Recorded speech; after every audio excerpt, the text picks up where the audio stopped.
However, it is almost sold out.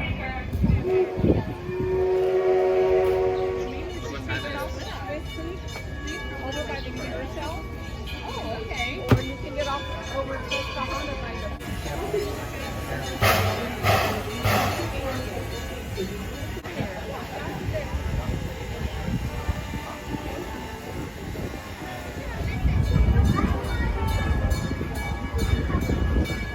Now we are divided into districts, and the first district will be Model T. In a moment, you'll see a small white farmhouse. This is where Henry Ford was born on July 30th, 1863, in the upstairs bedroom. Now remember, I talked to the front of the train, and we all kind of catch up in the back here.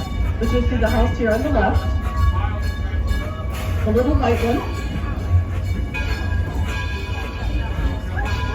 And 125 years ago, Henry Ford, just before his 33rd birthday, went out with Clara for a ride in his quadricycle on the streets of Detroit.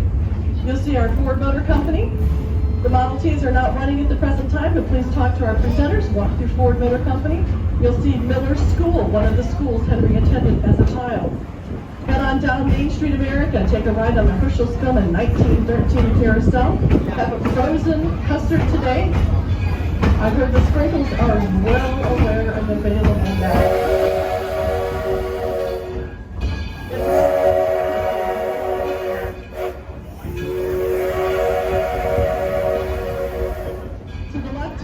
Orville Wright Cycle Shop and their home from Dayton, Ohio, original buildings. Think of all the airplanes of today. They started right there in that bicycle shop. Edison at Work District, the world famous laboratory. The young apprentices that worked with him stayed in the Gold House, Sarah Jordan boarding house. And this was also one of 3 homes that had the lighting of the incandescent light bulb for the very first time. Next door to that on the corner is the original Fort Myers, Florida laboratory where they used to winter. Coming into porches and condos now. Our Akron Covered Bridge, 1832 on the Wheeling Creek in southwestern Pennsylvania. Behind it you'll see a white picket fence. That is the grandparents' home of Mr. Thomas Alva Edison from Ontario, Canada.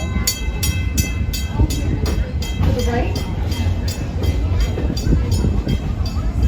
you will see across the Village Road the blue Orville Ford Motor Company, and you'll also see our F-150s. They're waiting for chips along with other company list if you would like to do that.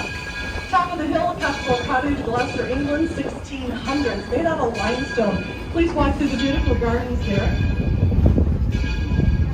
We have Christine out here. Behind her is the Susquehanna Plantation, 700-acre tobacco farm in the tidewaters of Maryland. Oh, no, we have Jerry out here.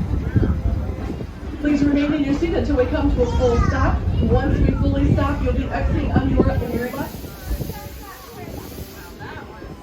I mentioned about the Susquehanna, 1860. You'll see the small red building, which is the oldest American building. This is the Plympton house from Massachusetts. Mom and Dad and 7 children lived in this one room home. Thanks, Sharon.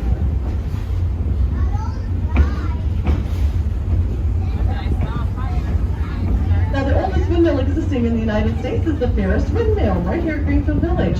Dates back to 1600s. It was located in Cape Cod, Massachusetts, and it was used for grinding corn. Our Daggett farm is the farthest end of the village at this point, 1870.